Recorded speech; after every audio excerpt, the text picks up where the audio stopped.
অবিরাম বৃষ্টির মধ্যে আজ বিকেলে কানলা পৌরসভার বিভিন্ন ওয়ার্ডে জলমগ্ন এলাকা পৌরসভায় সাফাই কর্মীদের নিয়ে নিজেই ট্রাক্টর চালিয়ে জলমগ্ন এলাকা সাফাই কাজে কানলা 10 নম্বর ওয়ার্ডের কাউন্সিলর অনিল বসু।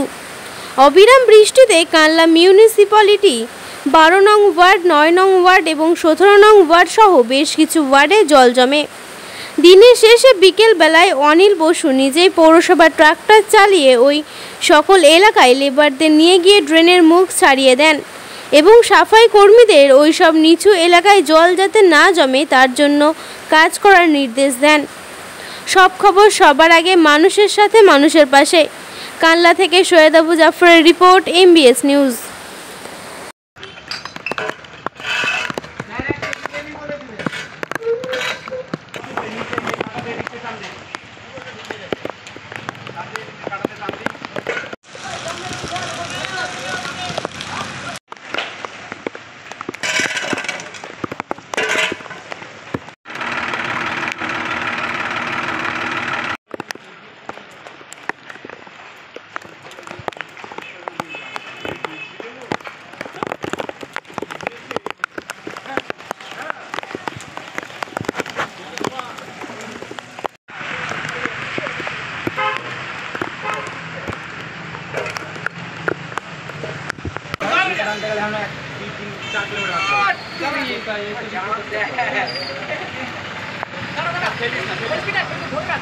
বললেন আজকে দেখুন যেগুলো আজকে অনেকটাই বৃষ্টির পরিমাণটা অনেক বেশি ছিল, যার ফলে যে রাস্তা থেকে যে খালি বোতলগুলো, প্লাস্টিকগুলো এগুলো ড্রেনে গিয়ে জ্যাম হয়ে যায়।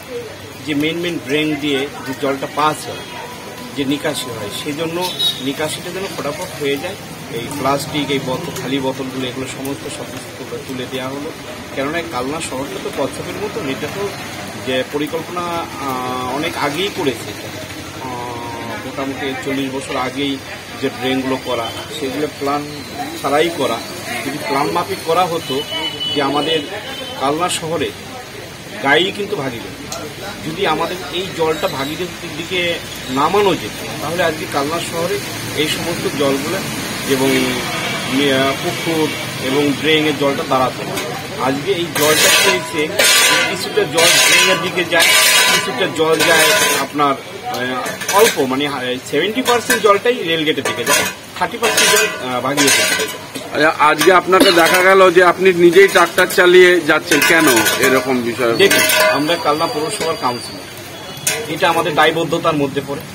তাই কালনাবাসীর পরিষেবাটা দেওয়া এটা আমাদের দায়বদ্ধতা, যার ফলে যে আমি নিজেই ট্রাক্টর চালিয়ে এবং লেবার নিয়ে নিজেই এসে এই কাজগুলো করানো হচ্ছে।